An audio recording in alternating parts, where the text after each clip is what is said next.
So I ran across an article about California secession. Now, this has been the talk for some time.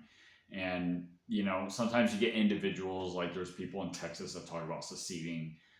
There's people in Alaska that talk about seceding. I remember a decade and a half ago, there was a movement in Hawaii to secede from the rest of the country. And this California thing has been something that's been talked about a little bit more recently because obviously there's a divergence in politics between a lot of the country and California.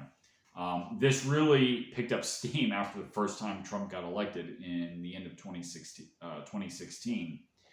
And I've said at that time, and I'll say it again, a lot of the points that the people have been making, the pro secessionists have been making with regard to California secession, they'll say things like, well, California is the fifth largest economy on its own. They produce a lot of agriculture. They do produce a lot of obviously high tech. There's a bit of a traditional cultural center, obviously Hollywood, that comes out of California.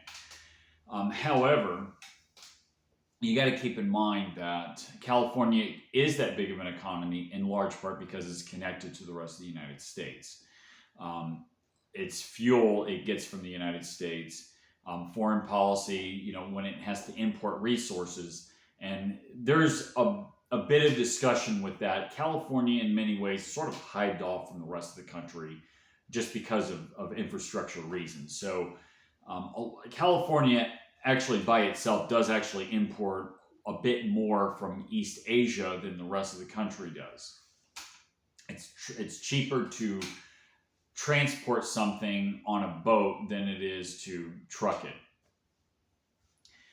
With all that said, California is a basket case. Obviously, I'm not saying all of Californians are out of their minds, but the state itself is, in shambles. It's seriously mismanaged.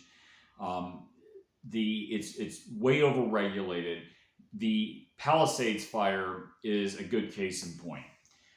California, if it were to secede from the rest of the United States, it wouldn't get federal funding. I think as an economy by itself, it would probably collapse because I think if California did become its own independent country, a lot of productive people that have stayed in California despite all the problems in that state will definitely move at that point because they'll see the writing on the wall. Effectively, the liberals would control the state and drive it right into the ground Venezuelan style. The other thing is that if California was to become an independent country, it would have to negotiate independently to countries like Taiwan, South Korea, Japan, China, and negotiating with foreign countries is a whole ball game of in itself. It's easier said than done. And of course, these countries are going to they're going to look after their interests, and they're going to want to take as much as they can with regard to trading with California. So, California secession, it's entertaining to have people talk about it. People on the far left are incredibly stupid and detached from reality. But if you're smart, the smart play here is to remain attached to the United States. A lot of people on the right are saying, good, yeah, let California secede. The problem with that is that if California does that, you can have a foreign power set up there. So I don't think that's a good idea either.